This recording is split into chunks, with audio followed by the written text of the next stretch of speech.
السلام علیکم ورحمۃ اللہ وبرکاتہ۔ نئے سبق کے ساتھ ہم آپ کی خدمت میں حاضر ہیں۔ یاد رہے پارہ 28 سورۃ المجادلہ آیت نمبر 9 اور 10 کی تلاوت ہم نے گزشتہ کلاس میں کی تھی۔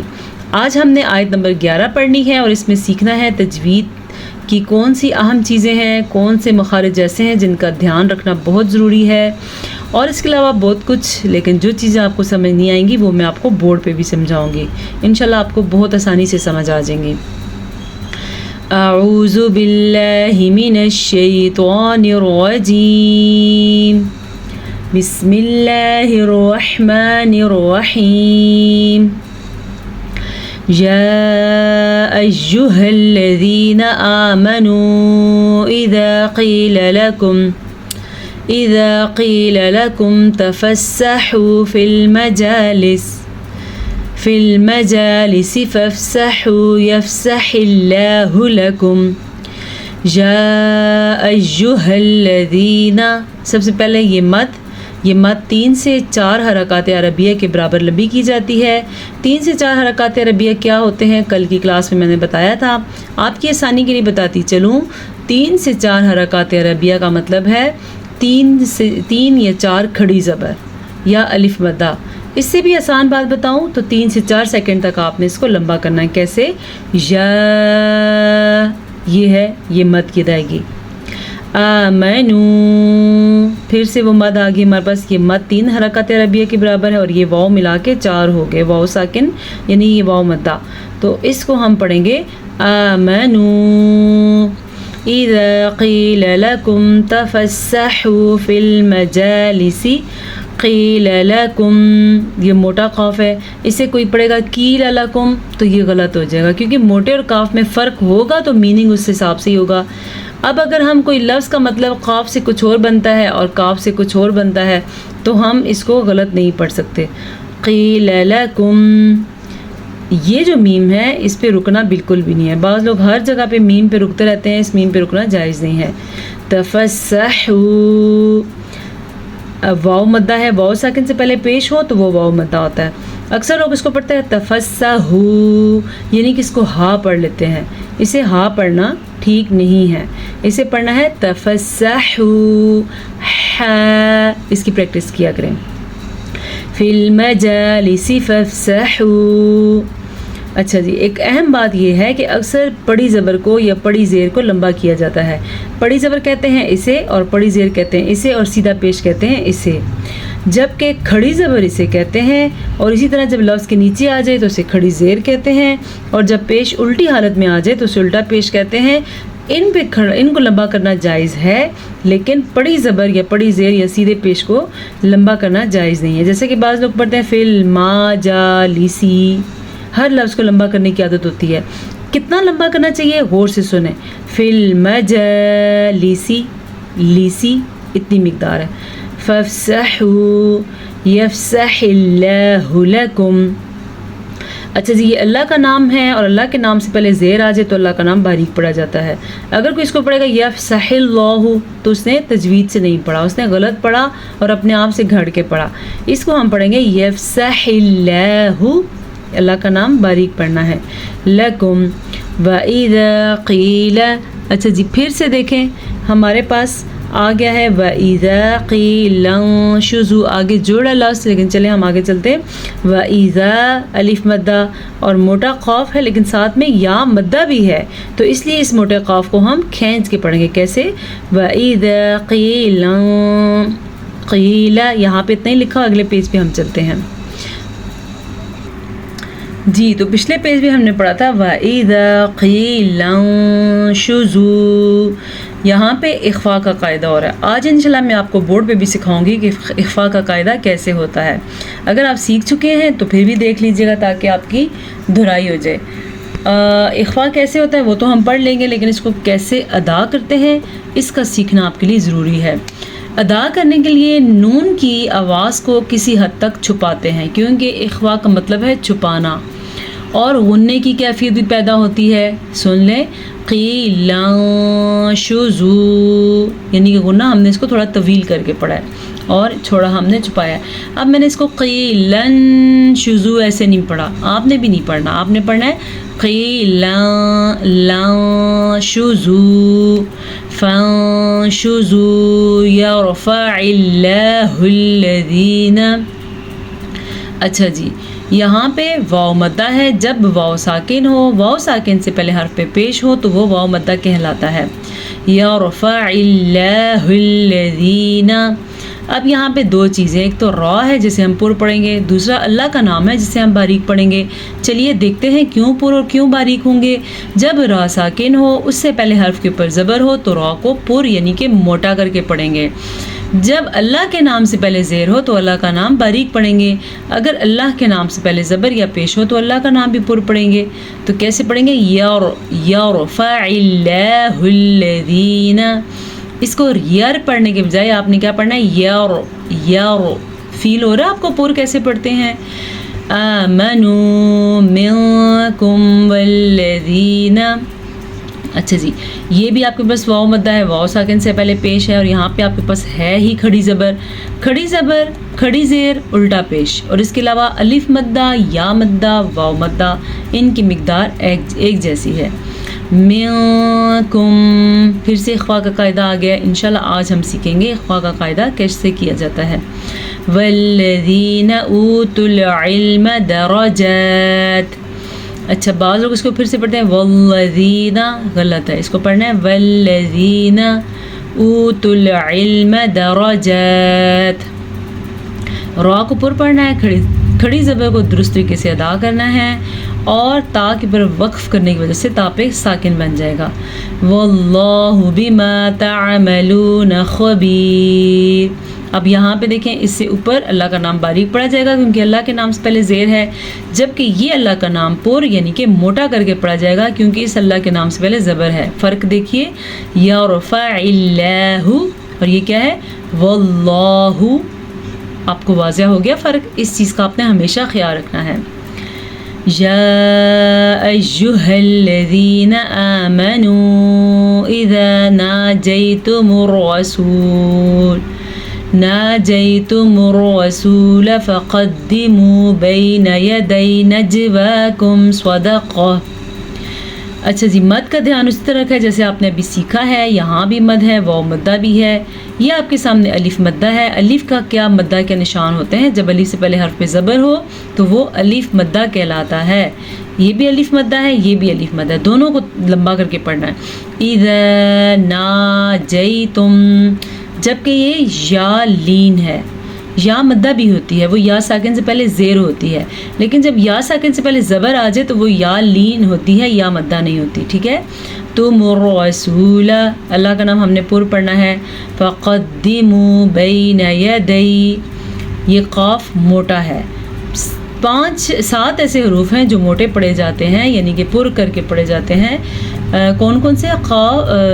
قاف بھی شامل ہے اس میں, خا صاد ضاد غین طا قاف ضا. یہ وہ 7 حروف ہیں جو ہر صورت میں پر پڑھے جاتے ہیں. بین یدی نجواکم صدقہ. بین, دھیان رکھیے گا, بینا نہ پڑھ لینا. بینا یدی, یا لین. نجواکم, جیم کے اوپر کلکلا ہو رہا ہے. جب جیم کے اوپر یا طوا کے اوپر یا قاف کے اوپر یا با کے اوپر یا دال کے اوپر جزم آ جائے تو وہاں پہ جھٹکے کی کیفیت پیدا ہوتی ہے. اس قاعدے کو کلکلا کہتے ہیں. صدقہ. اب یہ جو لفظ صدقہ ہے, اس میں صاد پر پڑھا جائے گا اور قاف بھی پر پڑھا جائے گا کیونکہ یہ دونوں حروف مستعلیہ سے تعلق رکھتے ہیں. ذالک خیر لکم.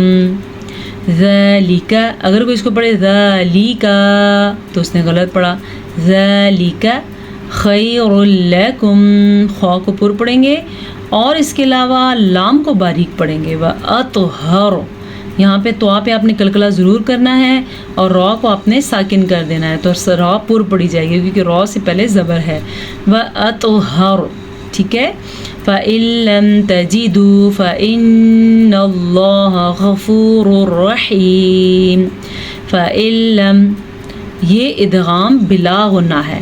جب نون ساکن ہو یا تنوین ہو نون ساکن یا تنوین کے بعد لام آ جائے یا را آ جائے، یعنی ان دونوں میں سے کوئی سا ایک حرف آ جائے تو وہاں پہ غنہ نہیں کیا جاتا، اسے کہتے ہیں ادغام بلا غنہ۔ یعنی کہ دیکھیں لکھا ہو تو یہ فَإِن لَم ہے، تو میں نے اس کو پڑھنا ہے فَإِن لَم، کیونکہ یہاں پہ غنّے کی کسی قسم کی گنجائش نہیں ہے۔ تجدو واو مدہ فَإِنَّ اللَّهَ غَفُورٌ رَحِيمٌ۔ یہ چیز تو آپ کو بھلے سے معلوم ہوگی کہ جب نون کے اوپر شاد آ جائے یا جب میم کے اوپر شاد آ جائے تو ادھر غنہ کرتے ہیں۔ غنہ کیسے کیا جاتا ہے؟ فَإِنَّ اللَّهَ، ایسے غنہ کیا جاتا ہے۔ اور اللہ کے نام کو پر پڑھا ہے ہم نے کیونکہ اس سے پہلے حرف کے اوپر زبر ہے۔ پھر یہ را جو ہے دونوں را پر پڑے جائیں گے کیونکہ اس را کے اوپر دو پیش ہے، اس را پہ زبر ہے۔ کیسے؟ غفور الرحیم۔ اتنا سبق کافی ہے، تو چلیں اب چلتے ہیں ہم اپنے اخوا کے قاعدے کی طرف۔ اخوا میں تو کافی حروف ہیں، پھر مثالیں بھی کافی ہیں، تو میں تھوڑی سی مثالیں آپ کو دوں گی جس سے آپ کو بآسانی سمجھ آ جائے۔ سب سے پہلے تو اخوا لکھنے کا کیا طریقہ ہے، یہ ہے اخوا ایسے لکھا جاتا ہے، ٹھیک ہے۔ اب قاعدہ سمجھتے ہیں کہ اس کا قاعدہ کیسے ہوتا ہے۔ نون ساکن اور نون تنوین، ان دو چیزوں کو بار بار میں نے آپ کو کہا ہے آپ اپنے مائنڈ میں یاد کر لیں۔ تو نون ساکن کسی حرف کے اوپر نون ساکن، یہ نون ساکن ہے، اور تنوین جو ہے کسی بھی حرف کے اوپر دو زبر دو زیر دو پیش۔ وہ حرف با بھی ہو سکتا ہے، وہ حرف تا بھی ہو سکتا ہے، وہ حرف سا بھی ہو سکتا ہے، جیم بھی ہو سکتا ہے، لام بھی ہو سکتا ہے، قاف، کچھ بھی، الف سے لے کے یا تک کسی بھی حرف کے اوپر دو زبر دو زیر دو پیش آ جائیں تو اسے نون تنوین کہتے ہیں۔ اصل میں تو آپ کو پتہ ہی ہے تنوین کہتے ہیں دو زبر دو زیر دو پیش کو، لیکن کسی حرف کے اوپر آ جائے تو اسے نون تنوین کہتے ہیں کیونکہ اس کو ادا کرتے ہوئے نون کی آواز نکلتی ہے۔ مثال کے طور پہ با دو زبر بن، تا دو زبر تن، آ رہی ہے نا نون کی آواز، اسی بیس پہ اس کو کہتے ہیں نون تنوین۔ چلیں اب قاعدے کی طرف چلتے ہیں۔ نون ساکن یا نون تنوین کے بعد ان 15 حروف میں سے کوئی سا بھی ایک حرف آ جائے تو وہاں پہ اخفا ہوتا ہے۔ وہاں پہ اس نون ساکن یا اس نون تنوین کی آواز کو کسی حد تک چھپا کے پڑھتے ہیں اور ساتھ غنہ بھی کرتے ہیں۔ با وہ حرف ہے، با تا سا جیم، ٹھیک ہے۔ اس کے بعد ہا خا نہیں ہے کیونکہ وہ حروف ہلکی میں، دال زال، را نہیں ہے کیونکہ وہ ادغام بلا غنہ میں ہے، زا سین، ٹھیک ہے،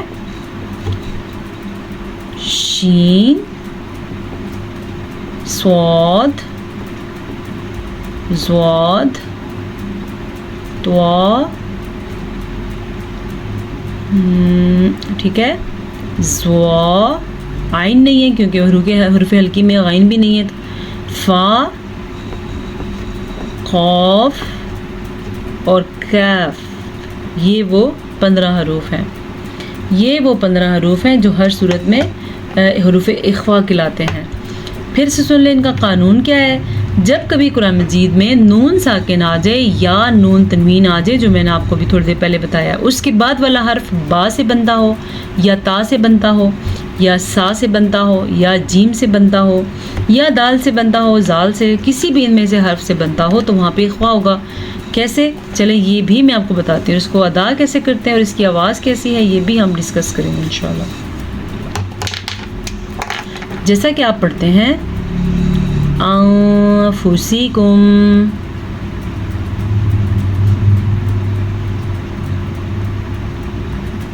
یہ دیکھیں نون ساکن کے بعد فا آیا ہوا ہے۔ ابھی جو پیچھے ہم نے حروف لکھے تھے 15 حروف میں فا شامل تھا، تو ہم اس نون کو چھپائیں گے۔ کیسے؟ انفسکم، ٹھیک ہے، اسے کہتے ہیں اخفا۔ نون ساکن کے بعد فا کا آنا اخفا پیدا کرتا ہے، ٹھیک ہے۔ اور اس کے علاوہ کون سا لفظ ہے؟ چلیں میں ساتھ قرآن مجید میں دیکھتی ہوں، اس کی تو کافی ساری مثالیں ہیں۔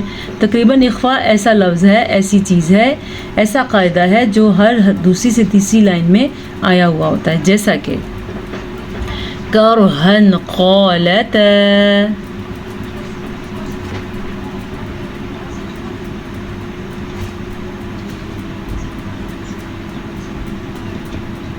ٹھیک ہے، یہ آپ کو نظر آ رہا ہے کرہن، را کو پر پڑھیں گے، ساتھ تجوید کا خیال ہر جگہ پہ رکھنا ہے. آپ زبانی بھی کچھ آیات پڑھ رہے ہوتے ہیں، نماز بھی پڑھ رہے ہوتے ہیں، تب بھی آپ نے تجوید کا خیال رکھنا ہے. اب کرہن قالتا، یہاں پہ یہ تنوین ہے، یہ تنوین ہے آپ کے پاس، اور تنوین کے بعد آ گیا قاف. قاف حروف اخفاء میں سے ہے. فا، قاف، کاف، یہ سارے حروف جو ہیں میں نے بھی آپ کے سامنے لکھے تھے، یہ حروف اخفاء میں سے ہیں. اس کے علاوہ اور مثالیں دیکھتے ہیں ہم اپنے پاس جو بھی ہمیں نظر آ جائے. نون ساکن کی مجھے نظر آ گئی تنوین کی، جیسا کہ کیپ اتارنے کی وجہ سے ڈرائی ہو گیا، جیسا کہ دخانم، دخانم، فقال، میں ساتھ قرآن مجید میں دیکھ لیں، دخانم، فقال، پھر سے فا کی مثال آ گئی ہمارے پاس. یہ ہے نون تنوین، پینسل سے بتاتی ہوں، یہ ہے نون تنوین، کیونکہ یہ اس کی آواز تنوین ایسے نکلتی، دخانن، اس لیے اس کو نون تنوین کہتے ہیں. تنوین کے بعد آ گیا فا. فا حروف اخفاء میں سے ہے تو یہاں پہ اخفاء ہوگا. اس سے آسان طریقے سے آپ کو کوئی بھی نہیں سکھا سکتا. یہ سب سے آسان طریقہ ہے قواعد کو سیکھنے کا. ہر چیز آپ کے سامنے واضح ہے، بار بار بتائی جاتی ہے، پھر بھی آپ سیکھیں نا اور لاپرواہی کریں تو پھر کیا بنے گا، حالانکہ آپ کو موقع مل رہا ہے سیکھنے کا. اچھا جی، اب ایک نون ساکن کی مثال مجھے یاد آئی ہے. فَإِن كَانَ، فَإِن كَانَ، نون ساکن، اور نون ساکن کے بعد کاف حروف اخفاء میں سے، تو یہ کیا ہو گیا، یہ بھی اخفاء ہو گیا. اس کو کیسے ادا کریں گے، فَإِن كَانَ، ٹھیک ہے. اور اس کے علاوہ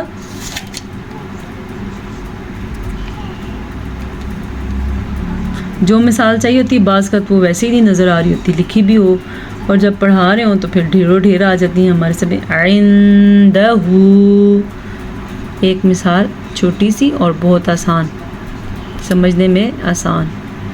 عندہ، یہ ہے نون ساکن اور یہ ہے دال، حروف اخفاء میں سے، تو اسے ہم کیسے پڑھیں گے، عندہ، ٹھیک ہے. اور اس کے علاوہ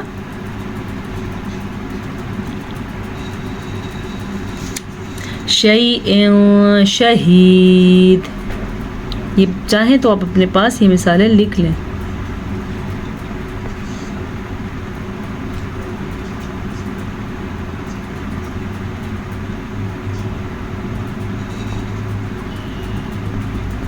یہ شیء، شہید. پھر سے تنوین کے بعد شین حروف اخفاء میں سے آیا ہوا ہے تو ہم نے یہاں پہ اخفاء کر لیا. کیسے کیا، شیء، شہید. یہ آپ کے پاس کافی ساری مثالیں ہو گئے ہیں. اگر آپ بھی کوئی مثالیں ڈھونڈیں اور پھر مجھے بتائیں تو مجھے تو بڑی خوشی ہوگی. البتہ کل میری کلاس کا آنسر صرف 2 لوگوں نے دیا تھا، ایک شمیم رؤوف صاحبہ نے اور ایک ساجدہ اقبال صاحبہ نے، کہ میں نے پوچھا تھا یہاں پہ کون سا قاعدہ ہو رہا ہے کل، یا اس سے شاید پچھلی کلاس میں پوچھا تھا تو انہوں نے بتایا تھا اظہار کا. ان دونوں کے لیے ماشاءاللہ اللہ پاک آپ کے حافظے میں مزید ترقی عطا فرمائے اور ہم سب کو صحیح طریقے سے عمل کرنے کی توفیق نصیب فرمائے. السلام علیکم ورحمۃ اللہ وبرکاتہ.